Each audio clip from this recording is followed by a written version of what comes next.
We're excited to introduce you to the CFSY team, a group of people working to catalyze just and equitable treatment of children in the United States by ending extreme sentencing of youth.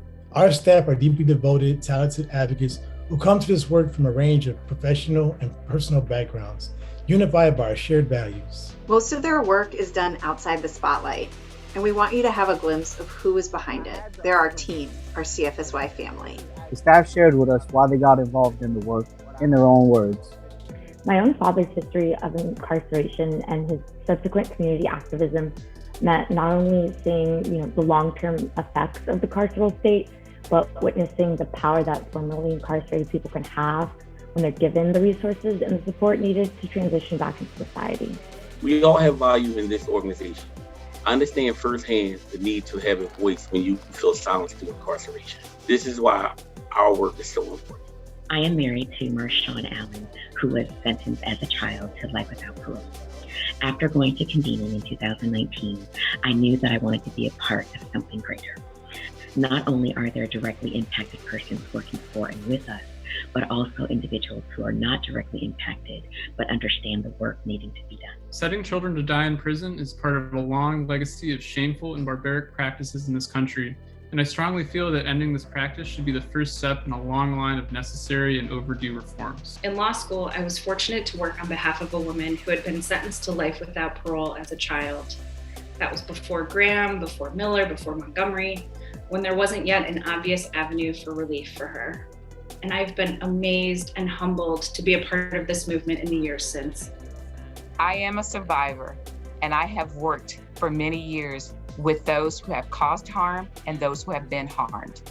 I joined this organization to continue to elevate voices of all survivors and to remove barriers that divide us by building bridges through real change, real connection, and education. At 13, I was told that my humanity did not matter as much as my mistakes.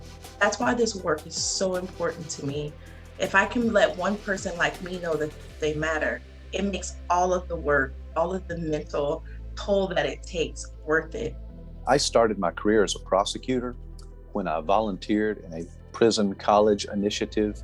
I became friends with so many people who were given lengthy adult sentences for crimes that they committed while they were still children, but had invested heavily in their own rehabilitation and were just waiting for an opportunity to prove that they deserved a second chance. That awakening caused me to leave my career as a prosecutor, and I was drawn to the work of the CFSY. I joined this organization because I faced life without parole as a teen and understood the complexity of the issue. The work is important to me to educate lawmakers and clear misconceptions of who these children are. The work provides opportunities to build pathways to roles in leadership for formerly incarcerated children. I fundamentally believe in the value of every person, regardless of their race, gender, religion, who they love, who they're attracted to, the zip code that they live in. The hierarchy of value that we all assign to certain people over others is a social construction designed to keep those who have the power in power. The CFSY works to dismantle those hierarchies. It brings my heart joy to work directly with people in the community that were instrumental in the jurisprudence that provided me with the opportunity to prove that I am more than the worst thing that I've ever done.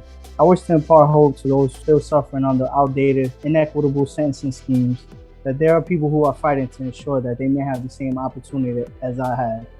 Our team continues to be dedicated to our mission, one another as one community.